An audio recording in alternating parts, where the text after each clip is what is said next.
জামায়াত আমির doctor Shafiqur রহমানের প্রার্থিতা বাতিলের দাবিতে সিইসি-এ-এম-এম নাসিরুদ্দিনের কাছে আবেদন করেছেন নারী নেত্রী ও অধিকার কর্মীরা। রোববার আগারগাঁও নির্বাচন ভবনে গিয়ে তারা আবেদন জমা দেন। ভেরিফাইড এক্স অ্যাকাউন্ট থেকে নারীদের নিয়ে অবমাননাকর মন্তব্যের অভিযোগে এই দাবি তোলা হয়।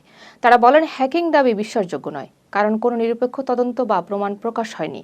হ্যাকিং মামলায় গ্রেপ্তার দেখানো ব্যক্তির বিরুদ্ধেও প্রমাণ না পাওয়ার কথা উল্লেখ করা হয়। এ ঘটনায় প্রার্থিতা বাতিল সহ ব্যবস্থা নেওয়ার দাবি জানানো হয়েছে। নির্বাচনী তফসিল ঘোষণার পর ৩৬ দিনে ১৫ জন রাজনৈতিক নেতাকর্মী নিহত হওয়ায় টিআইবি তথ্য নিয়ে আপত্তি জানিয়েছেন সরকার। প্রধান উপদেষ্টার প্রেস উইং জানায়, পুলিশের নথি অনুযায়ী মাত্র ৫টি হত্যাকাণ্ড সরাসরি রাজনৈতিক। ওসমান হাদির হত্যাকাণ্ডকে বিশেষভাবে নিন্দনীয় বলা হয়। সরকারের দাবি, টিআইবি সব রাজনৈতিক পরিচয়ধারীর হত্যাকাণ্ডকে নির্বাচন সম্পর্কিত ধরছে। এতে জনমনে আতঙ্ক বাড়তে পারে বলে সতর্ক করা হয়। নির্বাচনী প্রক্রিয়া ব্যাহত হয়নি বলেও দাবি করা হয়। বিপিসির জ্বালানি তেলের মজুদ কমে আসায় সংকটের আশঙ্কা তৈরি হয়েছে। বর্তমানে দেশে ৭ থেকে ৮ দিনের তেল মজুদ রয়েছে। নির্বাচন ও কৃষি মৌসুমে ডিজেলের চাহিদা বেড়েছে। চট্টগ্রাম বন্দরে শ্রমিক আন্দোলনে জাহাজ ভিড়তে না পারায় সমস্যা আরও বেড়েছে। দৈনিক ডিজেল ব্যবহার হয় ২১,০০০ টন।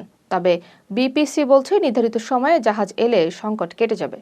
পররাষ্ট্র উপদেষ্টা মোহাম্মদ তৌহিদ হোসেনের সঙ্গে বৈঠক করেছেন ঢাকায় নিযুক্ত মার্কিন রাষ্ট্রদূত ব্রেন্ট ক্রিস্টেনসেন।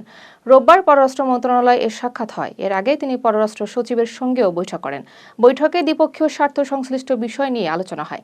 রাষ্ট্রদূত বৈঠককে ফলপ্রসূ বলে মন্তব্য করেন। ঢাকা ওয়াশিংটন সম্পর্ক আরও জোরদারের কথা জানানো হয়।